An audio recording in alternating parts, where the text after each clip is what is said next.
Coccidioidomycosis is also known by its common name of valley fever. The name valley fever comes from the San Joaquin Valley in California. This area is very dry for most of the year, and the fungus that causes valley fever does very well in this type of condition. The Santa Ana winds in this area tend to blow the dust particles with the valley fever fungus into the air and can cause the spread of this disease.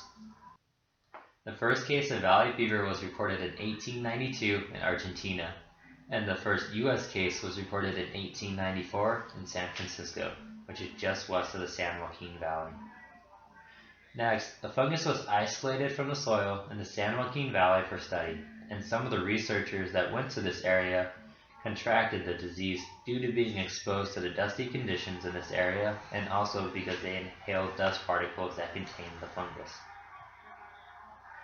The origin of how valley fever came to the American Southwest are still unknown, but there are parts of Central America, Mexico, and Venezuela that have also reported cases of valley fever.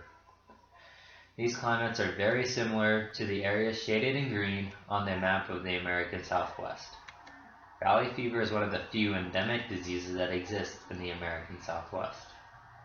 It occurs in California, Arizona, New Mexico, Texas, and parts of Colorado and Utah.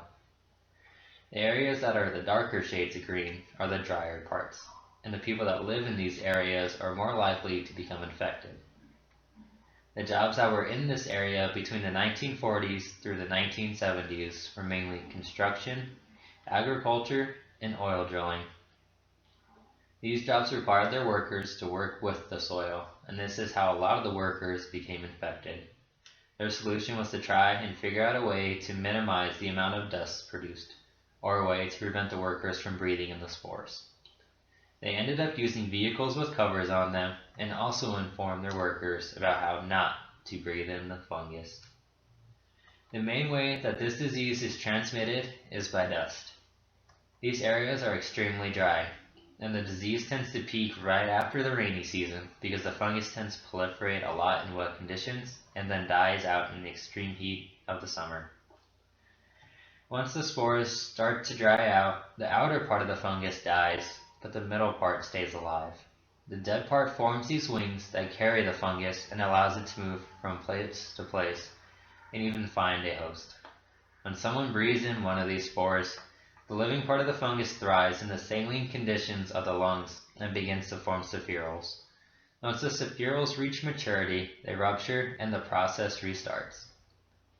This period can last from 6 days to 3 weeks.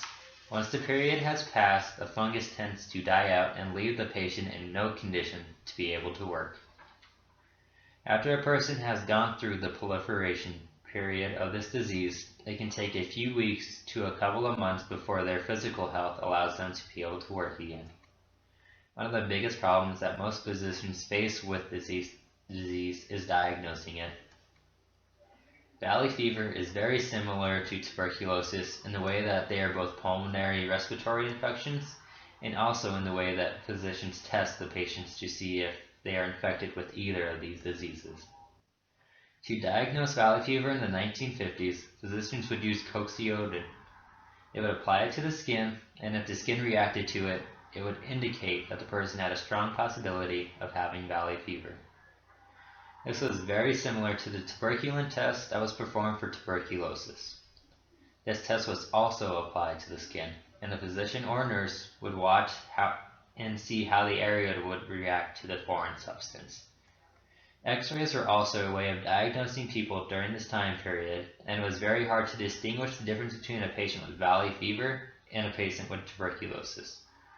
Both X-rays produced a blurry image of the chest cavity, but in valley fever patients, these nodules would show up in the X-rays and make diagnosing it a little easier. Once it had been confirmed that a patient has valley fever, there's not a lot a physician can do. The most common method at the time was to wait for the disease to run its course and try to help the patient recover as quickly as possible. The good news is that once you have valley fever, the likelihood of contracting it again is very low, and also the only way to be infected with valley fever is to breathe in the spores, not from other people that have already been infected with it.